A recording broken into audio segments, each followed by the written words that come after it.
Comentabas que finalmente te encontraste dice, en un dilema, ¿no?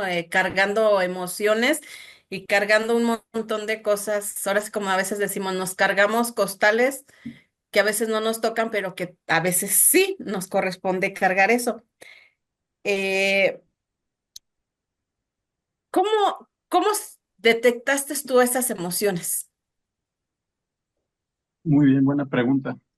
Am, yo las detecté cuando ya veía que bueno, yo al menos ¿cómo se dice? Me pico de la forma empírica, es decir, de lo que uno percibe a través de la experiencia de la realidad. O sea, es decir, yo me di cuenta de que las personas de mi alrededor, pues ya me daban una cierta crítica hacia mi persona, hacia mi imagen. Porque al final de cuentas yo no me daba cuenta ni siquiera de mis emociones, me lo tenían que decir otras personas, porque yo ya les estaba haciendo daño, yo ya era muy grosero, muy violento. Entonces, esa es una forma en la que terceros, otros, me lo dijeron. Ya cuando comencé a, ¿cómo se dice?, a echarle la cabeza a pensar, pues ya veía que, por ejemplo, ¿no? En la mañana me levantaba y me levantaba enojado y comenzaba a canalizar esas emociones, decía, a ver, anota lo que estás sintiendo ahorita. Después en la tarde anota qué es lo que hiciste y cómo te volviste a sentir. En la noche otra vez cómo te acuestas. Porque depende si te vas con el pensamiento de estar enojado y de estar triste al día siguiente, te vas a despertar de la misma manera. Entonces, hacerlo como tipo, o sea, escuchar a las personas y después hacer una retroalimentación desde mi perspectiva y anotarlo en una bitácora fue lo que me ayudó a canalizar esas emociones. ¿Sí? Digo, eso a mí me funcionó. Cada quien le funciona diferente. Claro que sí, a cada quien nos funciona diferente, pero el hecho de escuchar tu testimonio también nos ayuda, como lo que decíamos, la finalidad es humanizarnos.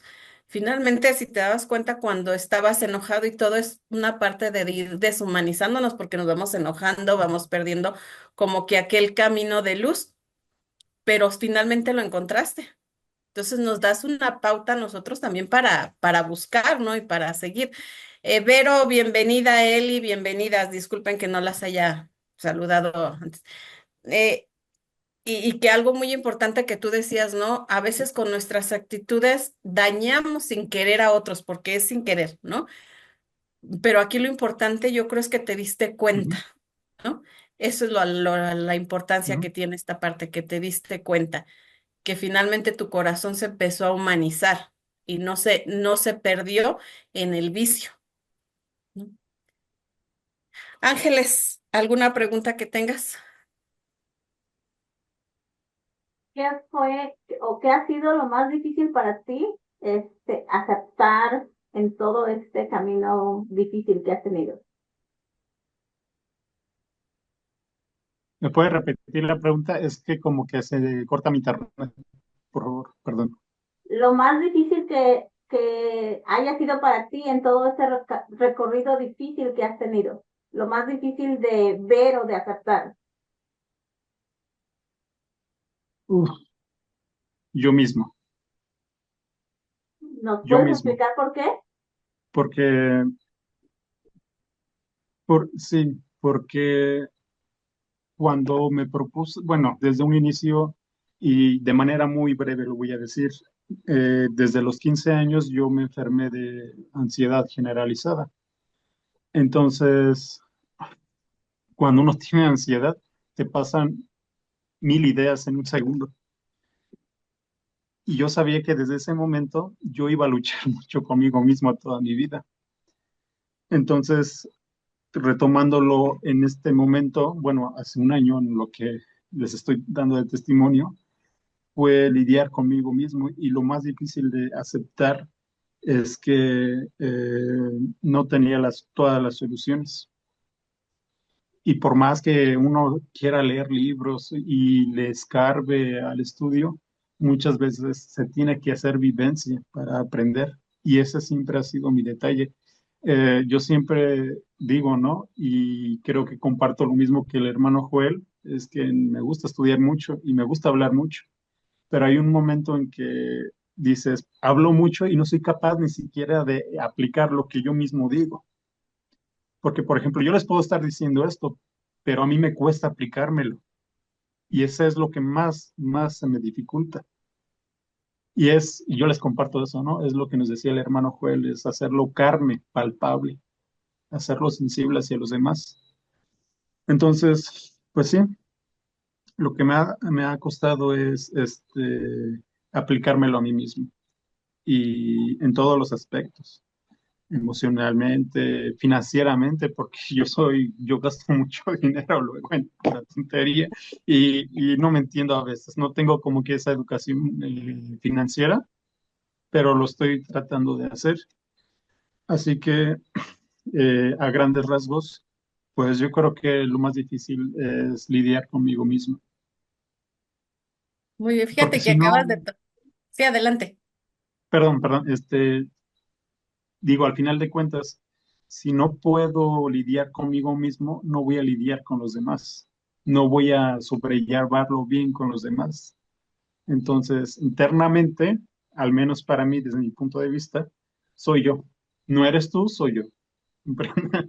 Ujú. Gracias, Joel. Josué, disculpa. Ya te bautizó, ya nos debe el bolo. En- Adelante. en- tocaba hacerte un punto muy viable para todos, ¿no? La salud financiera o cómo más podemos llamarle. Em, Y pues eso sí, tiene la es palabra perfecta. salud Así es como se financiera. debe de llamar. Él y yo hace algún tiempo tomamos un curso de salud financiera. Entonces yo Ujú, creo que será bueno también a veces que lo apliquemos en nosotros. De hecho, también lo íbamos a tomar bueno, pensábamos dar una plática de esto en nuestro encuentro internacional que tuvimos, ¿no? Ahí en Zaguayo. Por algunas razones, pues ujú. no pudimos. Yo creo que lo vamos a retomar aquí y vamos a invitar a Claudia, que si nos da como que la primera y la segunda entrada para que vayamos comprendiendo este parte de la salud financiera, porque también eso es una carga y dices, también nos va desestabilizando. Y como dices, a veces el gastar de más nos va haciendo que gastemos más y luego ya empiezan también a meterse en otras cosas para sacar dinero. Entonces yo creo que sí estaría bueno tener un poco de salud financiera, ¿no? En Claro. este caso, y que luego me acuerdo también que por ahí te robaron una o dos No veces, me mandó ¿eh? mensajes para que me ponga sus conferencias. Que no es nada agradable que nos hagan eso. Sí, es que miren, de verdad el otro año fue de locos para mí. Y digo, aún así, y lo sostengo gracias a Dios que pasó, porque al final de cuentas esa experiencia, sea mala o buena, bueno, y algo que ahora yo me he inventado una frase, ¿no? Al final de cuentas el conflicto o la dificultad solo tiene dos caminos, o dejas que te destruya o te construye, solo hay un camino de dos. Y he dejado que me construya esa experiencia. Sí, hace un año me asaltaron dos veces.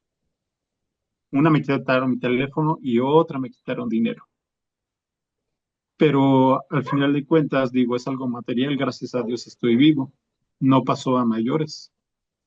Ahora, ¿cómo se dice?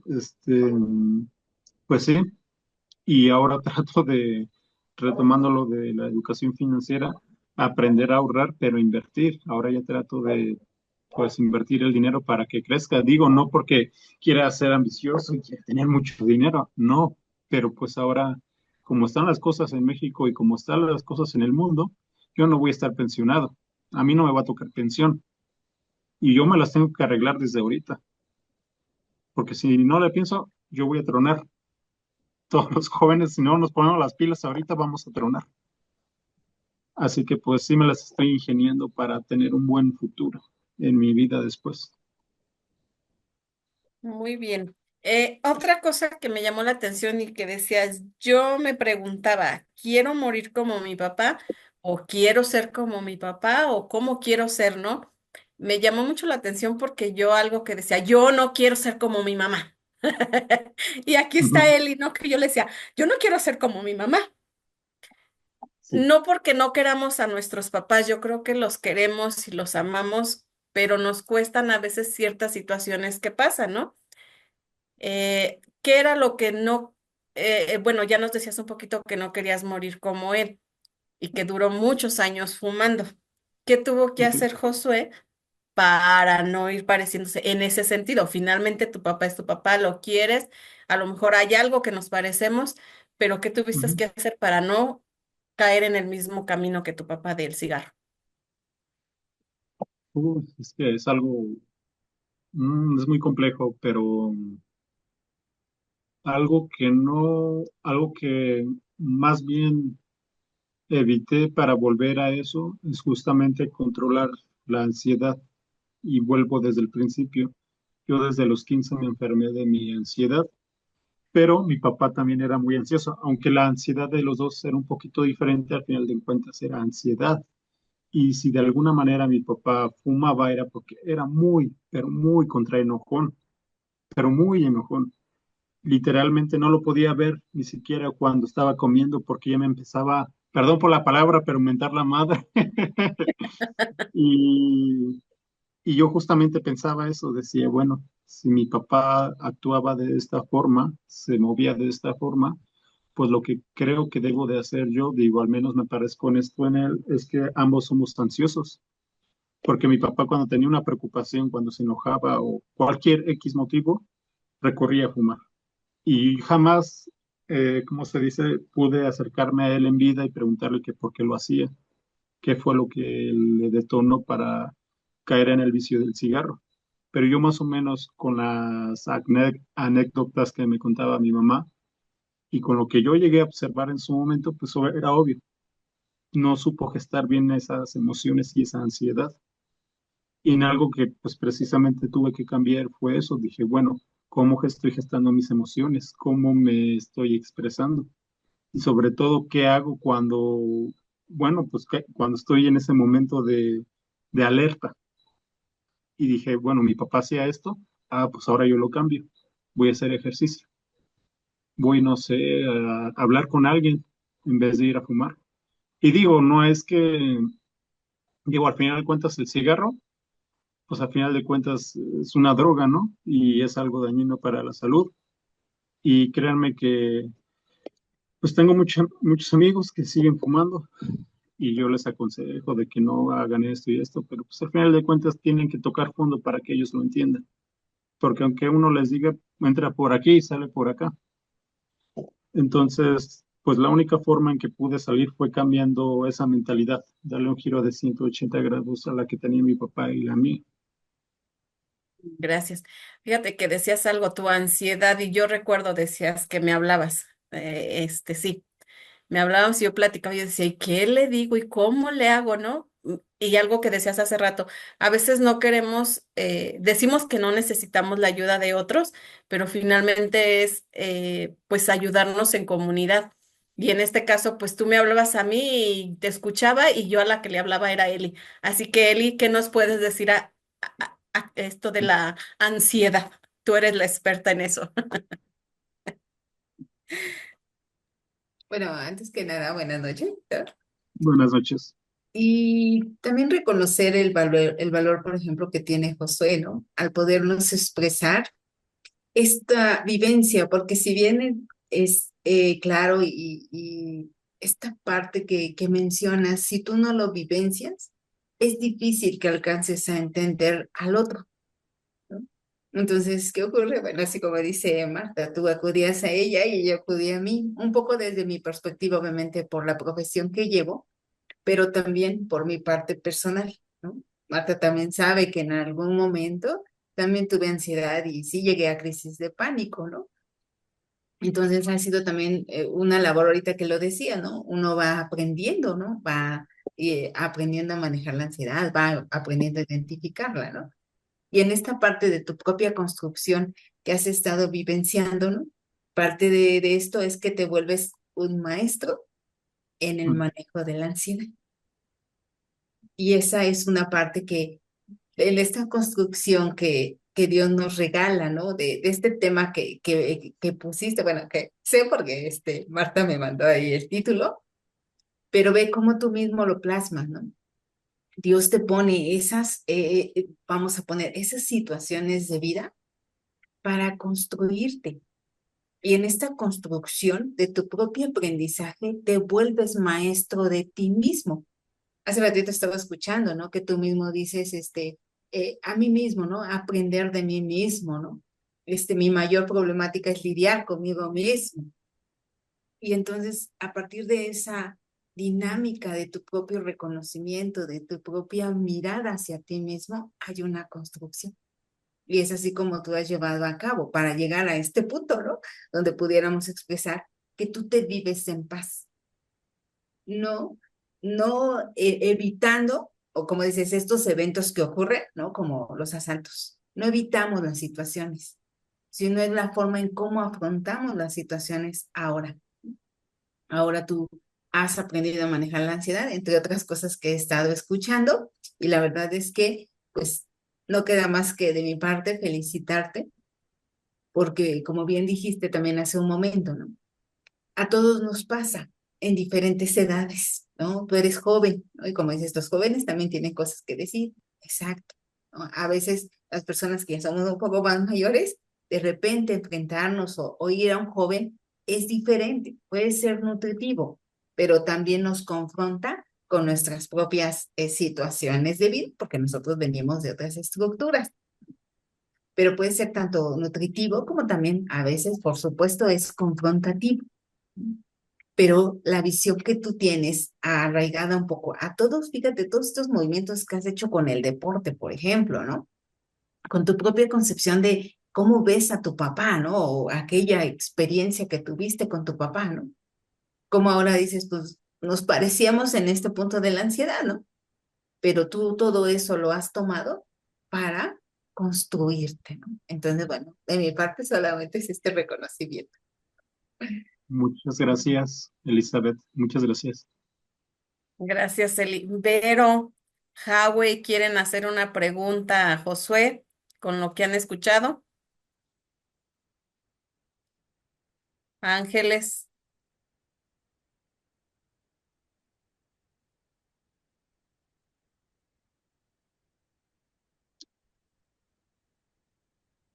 Yo les doy la oportunidad a Vero que ya activó su ya micrófono. abrió. Adelante, Vero. Buenas noches a todos. Pues más que hacerle una pregunta, pues yo quiero felicitarlo, tengo la oportunidad de conocerlo, y pues valoro mucho que él como joven le interese como que descubrir estos caminos que lo llevan a ser mejor persona. A mí me llamaba mucho la atención como cuando él daba sus testimonios, cómo él siendo tan joven pues le interesaba abrir esos caminos de oportunidad que no es muy frecuente en los jóvenes, porque, por ejemplo, yo ya cuando abrí bien mi camino no fue a tan temprana edad, ya fue porque me había dado muchos tropiezos. Entonces, pues más que nada, Josué, felicitarte por este ejemplo que das a otros jóvenes que realmente en todo lo que ofrece el mundo, como pues hay un solo camino que nos lleva a la paz.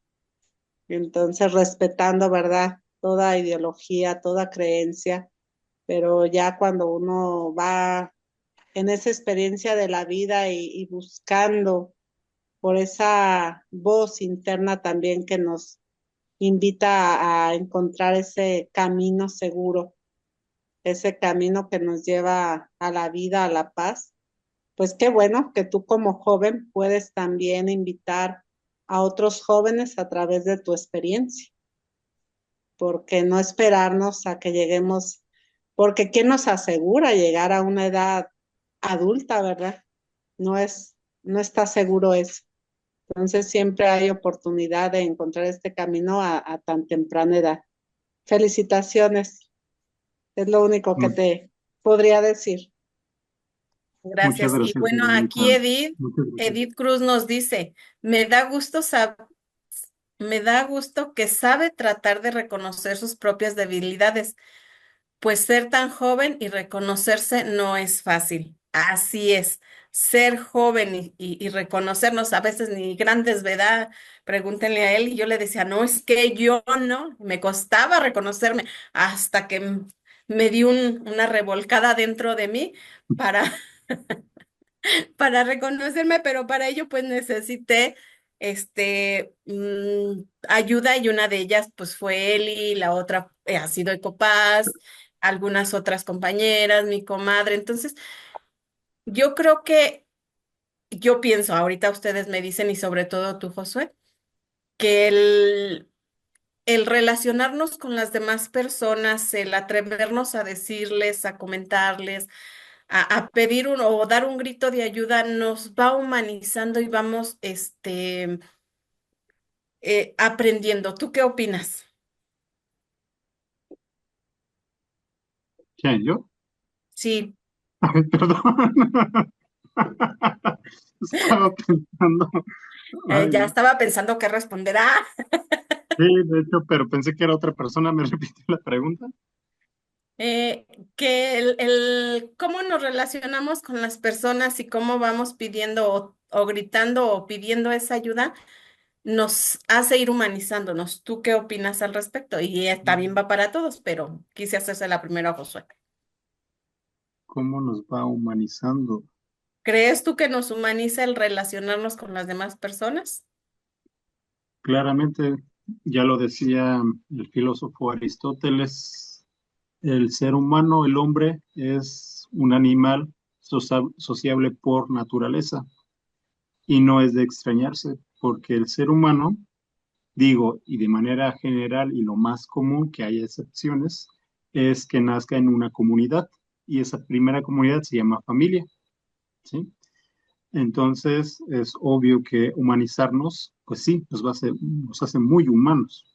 Digo, al final de cuentas, una persona no, ¿cómo se dice? No toda su vida puede vivir solo, aunque ya ve que luego hay pensadores ahí bien filosóficos, bien negativos y que creen que uno muere solo y que muere y no sé qué tanto. Al final de cuentas, es de ser humanos y relacionarse bien con los demás y tener buenas relaciones con los otros. Porque digo, y yo sé que a lo mejor no todos de aquí somos, ¿cómo se dice? Creemos en la misma religión, o que ni siquiera creemos, pero al final de cuentas, si Jesús no se hubiera relacionado con las otras personas, ni siquiera se hubiera cumplido lo del reino de Dios. Forzosamente tuvo que hacerlo. Así que, pues sí, creo que nos humaniza y al final de cuentas nos hace crecer y nos enriquece. Al final de cuentas, estamos para enriquecernos y no empobrecernos. Y eso es lo que vale por mil.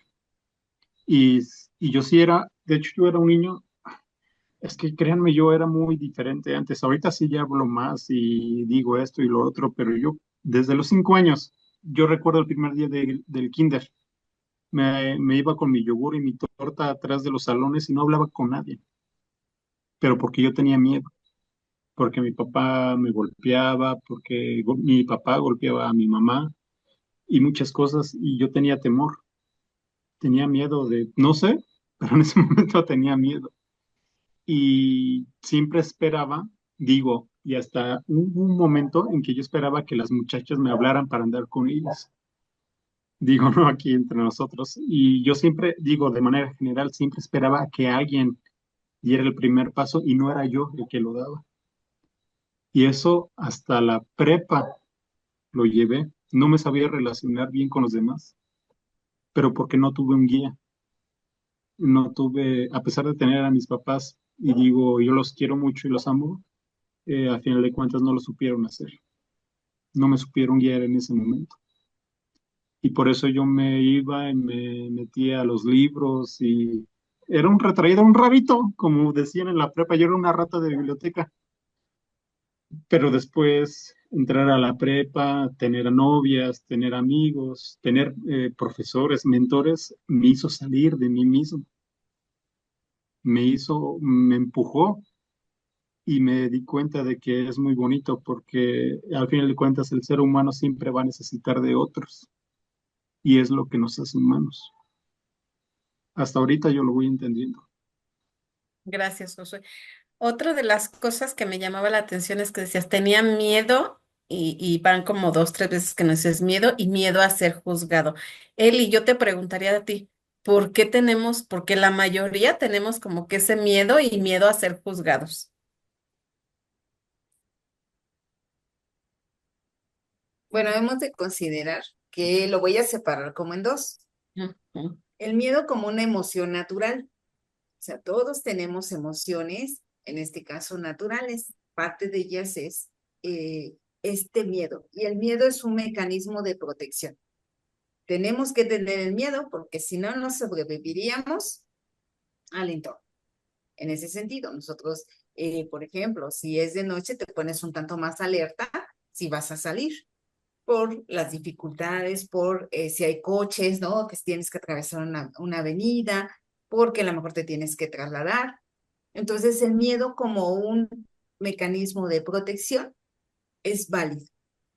Entonces, solo que después, con el tiempo, empezamos a generar unas ideas, pensamientos o creencias, como es esta parte de ser juzgado. Entonces, ¿qué ocurre? Como se emparenta, porque cuando aparece el ser juzgado, pone en riesgo, o el ser siente que pone en riesgo la sobrevivencia de ti. Y entonces, ¿qué ocurre? Florece, sale. Y entonces dice, ¡ah! Miedo, hay que protegerte. Y entonces una de las partes ya generamos muchos mecanismos para protegernos. ¿De qué? Ya cuando lo observamos es, por ejemplo, de ser juzgado. Cuando lo podemos, así como él empezó a trabajar en sí mismo y puede observar, ¿qué ocurre si me juzgan? Y empezamos a generar un pensamiento observando esto que, ¿y qué pasa si me juzgan? Y viene esta parte, empezamos en la profundidad y algunas veces nos lleva a este momento donde no me siento aceptado por los otros. Y entonces, ¿qué ocurre? Puede ser este mecanismo de no, mejor no, ¿no? Porque si ellos no me aceptan, se siente muy feo. Y entonces, claro que el miedo te va a proteger. Entonces, mejor no hablamos con nadie, porque si evitamos ser juzgado. Pero ya cuando trabajamos en la profundidad, a lo mejor es esta parte que queríamos, anhelamos ser aceptados por el otro, pertenecer a un grupo, en este caso de amigos, ¿no? Algo, pero no lo logramos. Entonces, aquí es un poquito como en este descubrimiento que tuvo Josué, ¿no? Él era, porque incluso lo dicen, ha cambiado, claro, porque ha habido la transformación en él. Él era alguien que era callado por toda la situación, en este caso familiar, que vivió. Y conforme fue experimentando esto, cuando empezó y ubicó que a lo mejor había sí guías y mentores que le dijeron, mira por acá, mira por allá, observa esto, ¿no? Empezó el cambio y la transformación. ¿Se puede cambiar este miedo? El miedo en sí, no, porque no lo podemos quitar, es para sobrevivir. Lo que sí es el pensamiento asociado a este miedo. Entonces, aquí tenemos un claro ejemplo que Josué nos da del cómo ha logrado trascender eso. Que inclusive habrá con las personas que seguramente no se lleve o no ha habido esta como empatía, conexión, ¿no? Pero eso no lo limita, ¿no? Porque a lo mejor con ellos no hizo el clic, pero con otros seguramente sí. Y ahora no se siente uno necesitado de pertenecer o que nos reconozca esas personas. Simplemente no hicimos clic con ellos. Contesté tu pregunta, espero que sí. Sí, muchas gracias, Eli.